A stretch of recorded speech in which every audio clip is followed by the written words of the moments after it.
Bagi anak-anakku, kita akan melakukan pertemuan yang pertama, pelajaran geografi.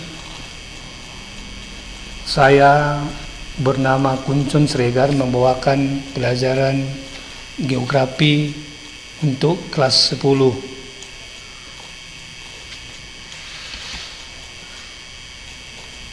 Terus. Oke. Adapun yang perlu kita perhatikan adalah tujuan pembelajaran. Di situ ada IPK dan ada juga tujuan pembelajarannya. Yang pertama di situ adalah mengidentifikasi ruang lingkup geografi.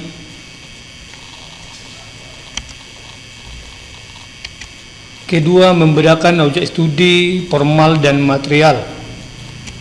Ketiga, membedakan aspek fisik dan non-fisik geografi.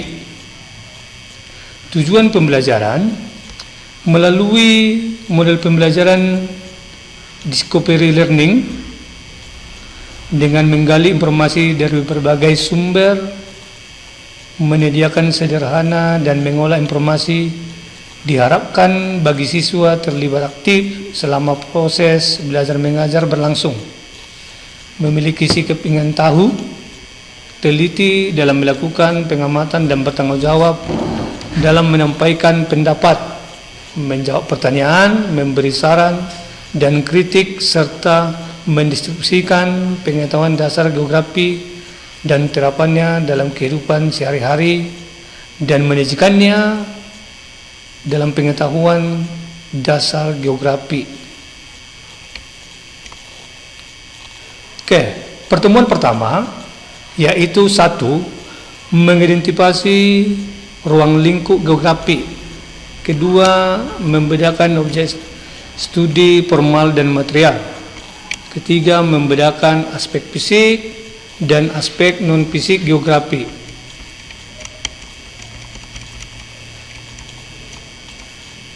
Secara perkembangan geografi itu dimulai sejak adanya bumi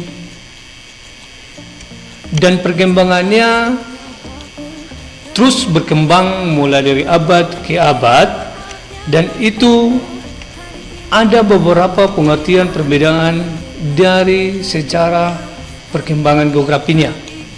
Yang pertama, ada di situ geografi klasik, yang artinya di situ sangat dipengaruhi oleh mitos atau mitologi. Kemudian ada geografi abad pertengahan, ada geografi modern, geografi akhir abad 19 sampai 20, dan geografi mutakhir.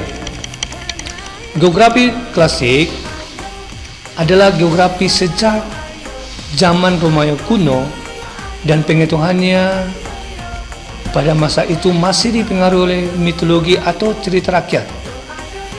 Pada awalnya, muka bumi banyak digambarkan oleh para pelancong dan mereka menjelaskan pengalaman mereka ketika menemukan daerah berbeda dengan daerah asalnya.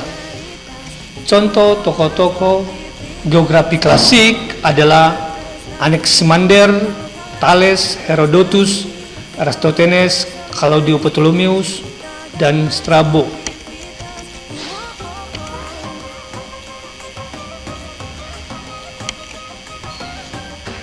Oke, ini ada peta yang dibuat oleh hasil perjalanan dari Anaximander pada zaman klasik. Situ ada gambar pada peta, dia membedakan daratan itu menjadi 3. Ada Eropa, ada Libya, dan juga ada G atau Asia. Eropa dan Libya itu adalah Afrika, G itu adalah Asia. Kemudian ada peta yang dibuat oleh Herodotus pada zaman klasik. Itu kita lihat bahwa Pada gambar tersebut, daratan hanya dibagi menjadi dua. Itu ada Eropa dan Libya. Tadi Libya adalah Asia. Kemudian ada peta yang dibuat oleh Eratosthenes. Eratosthenes ada beberapa bagian yang telah digambarkannya. Misalnya tadi ada Eropa, ada Libya, ada Asia, ada India. Itu merupakan peta gambaran Eratosthenes pada abad itu yang berbeda dengan Anaximander dan Herodotus. Pada abad pertengahan, geografi ini masih bercirikan hasil laporan perjalanan, baik perjalanan melalui darat maupun laut. Pada masa tersebut, para pelancong tidak didorong oleh sekedar hasad ingin tahu dari luar, tetapi dalam melakukan perjalanan sudah memiliki tujuan tertentu, yaitu glory, gospel, dan golf, kejayaan, kekayaan, dan menyebarkan agama. Ada beberapa tokoh pada abad pertengahan, misalnya Marco Polo, Bartholomeus Dias, Vasco da Gama, Columbus, Amerigo Vespucci, Ferdinand Magelhaens, Nicolas Copernicus, dan Ibnu Khaldun. Kita lihat perjalanan Marco Polo.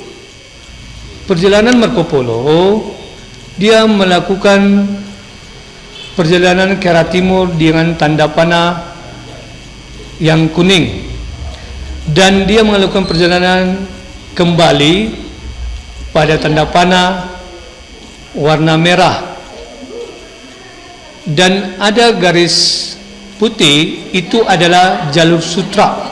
Jalur sutra itu biasanya melakukan daratan.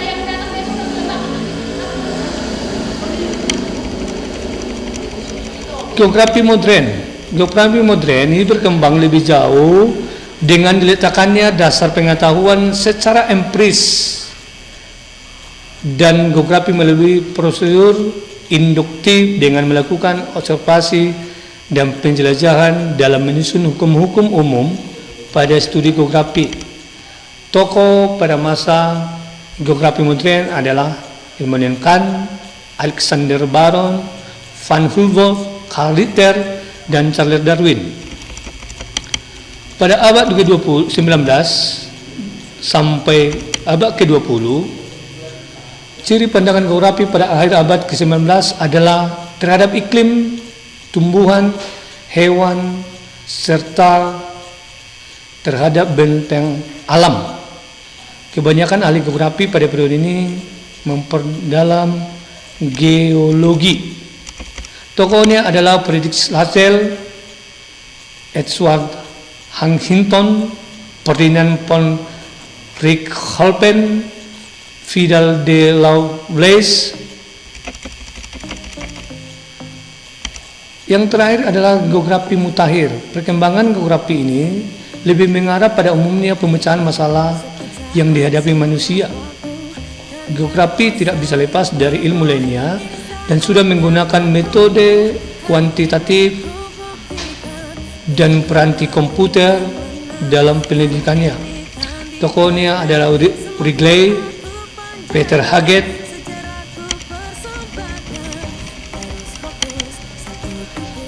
Dalam perkembangan ilmu geografi dibagi menjadi dua paham.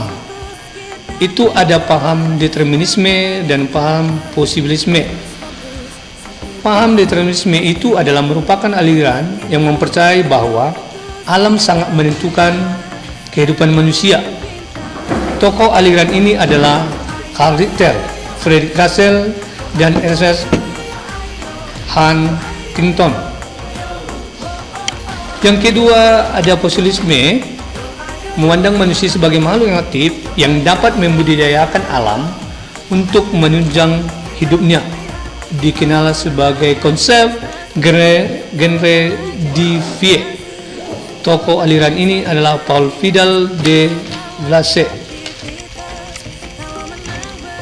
Definisi geografi. Geografi secara luas adalah ilmu yang pelajari dan mengkaji segala fenomena yang ada di permukaan bumi seperti penduduk, flora, fauna, batuan, iklim, tanah, air, dan interaksi yang terjadi antara fenomena-fenomena tersebut. Definisi geografi banyak dikemukakan oleh para ahli, misalnya Alexander Ebdovles, Richard Harton, Bintarto, Suharjo, dan sebagainya.